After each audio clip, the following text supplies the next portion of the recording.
वर्णांची उच्चार स्थानी पाहिली. तर त्या आज आपण पळणार आहोत जोडाक्षरे. म्हणजे जोडाक्षर कशाला म्हणायचं, जोडाक्षर कसं तयार होतं, किंवा जोडाक्षर तयार करण्याचे काही प्रकार असतात, तर ते आपण पाहूयात. पहिल्यांदा तुम्ही एक गोष्ट लक्षात ठेवा.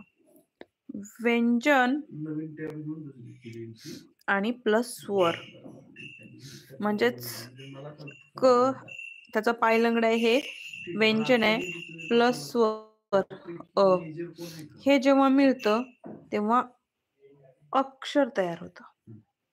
व्यंजन प्लस स्वर आल्यावर अक्षर तयार होते. त्यानंतर स्वर आणि स्वर एकत्र आले की संयुक्त स्वर तयार होतो. स्वर आणि स्वर एकत्र आले की संयुक्त स्वर तयार होतो. जसं की आ आणि ई एकत्र आल्यावर काय तयार होतं, ए. त्यानंतर स्वर, व्यंजन आणि व्यंजन. लक्षात ठेवा, व्यंजन प्लस व्यंजन एकत्र आल्यावर द्वित्त तयार होतं. द्वित्त म्हणतात त्याला. व्यंजन आणि व्यंजन जेव्हा एकत्र येतात तेव्हा द्वित्त होतात. पहा, क आणि क हे आल्यावर एकत्र द्वित्त तयार होतात. याला जोडाक्षर म्हणत नाहीत, हे लक्षात ठेवा. व्यंजन आणि व्यंजन जेव्हा एकत्र येतात तेव्हा ते द्वित्त होतात. नंबर 4 काय आहे, द्वित्त झालं.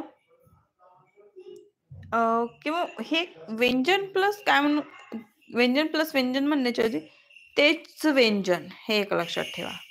व्यंजन आणि तेच व्यंजन दोन जेव्हा एकत्र येतात तेव्हा त्याला द्वित्त म्हणतात. आणि व्यंजन अधिक व्यंजन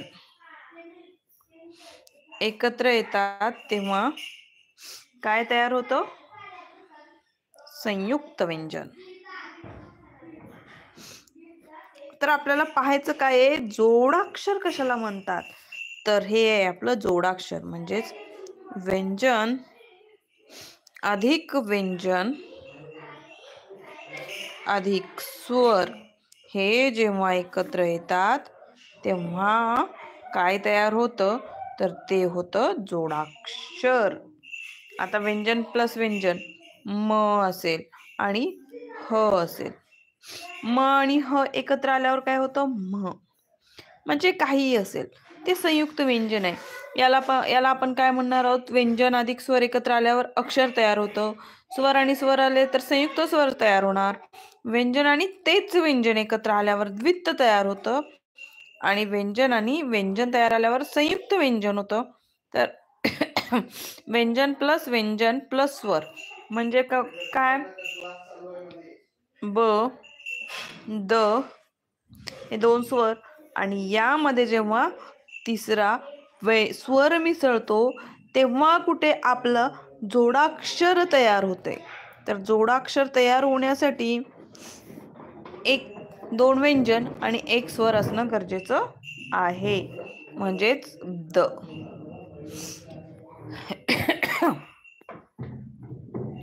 जोडाक्षर आणि स्वर जोडाक्षर तयार होण्यासाठी दोन व्यंजन आणि एका स्वराची आवश्यकता आहे. तर जोडाक्षर बदले आपल्याला शब्द मोजायचे असतात, किंवा याच्या अनेक पद्धती आहेत लिहिण्याच्या. उभी पद्धत आहे, आडवी पद्धत आहे. म्हणजे उभी पद्धत म्हणजे काय, तर दक्कल लिहायचं असेल, क आणि क लिहायचं असेल तर क किंवा क, या पद्धतीने जोडाक्षर लिहिले जाऊ शकतात. त्यानंतर व्यंजनात र मिळवून जोडाक्षरात र मिळवल्यावर जोडाक्षर लिहिण्याचे 4 प्रकार आहेत. पहिलं पहा, चक्र, या क मध्ये र आहे. त्यानंतर प्रकार, या प्र मध्ये र आहे. श्रम मध्ये हा श आणि हा र आहे, एवढं लक्षात ठेवा, श्रम मध्ये. त्यानंतर दुसरा आहे ड्रम, स्ट्र. त्यानंतर ट्रक. तिसरा आहे कर्म, धर्म. गर्व. आणि चौथा आहे पुऱ्या. चौथा काय आहे? पुऱ्या. सूर्या.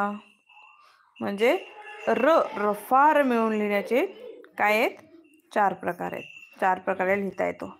त्यानंतर संयुक्त व्यंजन क्ष आणि ज्ञ. हे दोन काय आहेत? हे दोन संयुक्त व्यंजन आहेत. तर या दोन संयुक्त व्यंजनामध्ये मी तुम्हाला आधी पण सांगितलंय, क्ष मध्ये क आणि श, तर ज्ञ मध्ये द अधिक न अधिक य. हे 3 व्यंजने आहेत आणि इथे 2 व्यंजने आहेत. पायलंगड आहे म्हणजे आज पूर्ण स्वर नाहीये. त्यानंतर आता तुम्हाला काही वेळेस काय पुढील पैकी दिलेल्या शब्दांमध्ये किती जोडाक्षरे आहेत ते मोजून लिहायचे असतात. हा प्रश्न तुम्हाला नक्की येतो. त्यामध्ये पाहता मी तुम्हाला काय सांगते, पुढील पैकी शब्द पाहता माझे दिले: कृपा, पृथ्वी आणि सृष्टी. यातला हा जो स्वर आहे ना, हा स्वर हा रू दर्शवतो. यामधला हा क्रू, त्यानंतर हा प्रू आणि हा श्रू हा रू दर्शवतो. त्यामुळे ते जोडाक्षर नाही, हे लक्षात घ्या.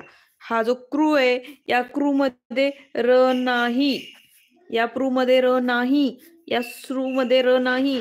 हा जो आहे श्रू, प्रू आणि हा क्रू हा रू दर्शवतो. यामध्ये हा रू हा स्वर आहे आणि हा स्वर जोडाक्षर नाहीये. म्हणजे आपण जोडाक्षराची व्याख्या पाहिली, व्यंजन प्लस स्वर असेल तरच जोडाक्षर होतं. व्यंजन प्लस स्वर असेल तर जोडाक्षर होत नाही. व्यंजन प्लस स्वर असेल तर ते अक्षर होतं, जोडाक्षर होत नाही. म्हणून जेव्हा तुम्हाला असे शब्द त्या शब्दामध्ये येतात, पुढील पैकी दिलेल्या शब्दांमधले जोडाक्षर शोधा किंवा दिलेल्या शब्दामध्ये एकूण किती जोडाक्षर आहेत, असा प्रश्न आला तेव्हा जर क्रू असे लागलेले असतील तर ते जोडाक्षर नाहीयेत, एवढी गाठ आपल्या ठेवून घ्यायची डोक्यात. मग काय करायचं? सूचना आता तुमच्यासाठी काय असणार आहे की प्रथम शब्दांची फोड करून लिहायचं. आपल्याला जो दिलेला शब्द आहे त्या तुम्हाला जर आता सांगितले असतात, दिलेल्या शब्दामध्ये किती वर्ण मोजा, किती आहेत ते सांगा, त्यावेळेस काय करायचं? पहिल्यांदा त्या शब्दाची फोड करून लिहायची. मग स्वर वेगळे करून आणि फक्त व्यंजने मोजायची. स्वर वेगळे करून काय करायचं? फक्त व्यंजने मोजायची. अर्ध्या किंवा पाय मोडलेल्या अक्षरात स्वर नसतो, हे लक्षात घ्यायचं. अर्धा किंवा पाय मोडलेलं जे अक्षर असतं, म्हणजे पाय मोडलेलं म्हणजे त्याच्या पायाखाली अशी एक रेष असते, त्या अक्षरात स्वर नसतो, एवढं एक लक्षात घ्यायचं. आणि अनुस्वाराच्या ऐवजी काय वापरलं जातं? अनुनासिक वापरलं असेल तर ते सुद्धा व्यंजनात मोजायचंच. म्हणजे काय समजतंय का? अनुस्वाराच्या ऐवजी जर अनुनासिक वापरलं, म्हणजे डोक्यावर दिलं असतात कंस, तर याच्या ऐवजी हा वाङ्मयमध्ये हा जर अनुनासिक वापरला, वाङ्मयमध्ये जर हा अनुनासिक वापरत असतील तर तो मोजायचा आहे, आपल्याला काउंट करायचा आहे. आणि मूळ ध्वनी सांगितला सर्व वर्ण मोजायचे. लक्षात आलं का? मूळ ध्वनी जर सांगितले असतील, मूळ ध्वनी किती, तर सर्व वर्ण मोजायची आहेत. त्यानंतर आता पहिला बघा उदाहरण, मी एक उदाहरण घेते. कृष्णाष्टमी हा शब्द आहे ना, वारंवार येत असतो, अनेकदा हा शब्द येतो कृष्णाष्टमी. मग आता पहा, क अधिक रू अधिक श, हा इथला श, कृष. मग हा पण काय असणार आहे? लंगडा असणार आहे. प्लस न, हा पण लंगडा. त्या आ, मग कृष्णा, परत अर्ध श मधला श, प्लस ट, प्लस अ, प्लस म आणि दीर्घ ई. बघा, कृष्णाष्टमी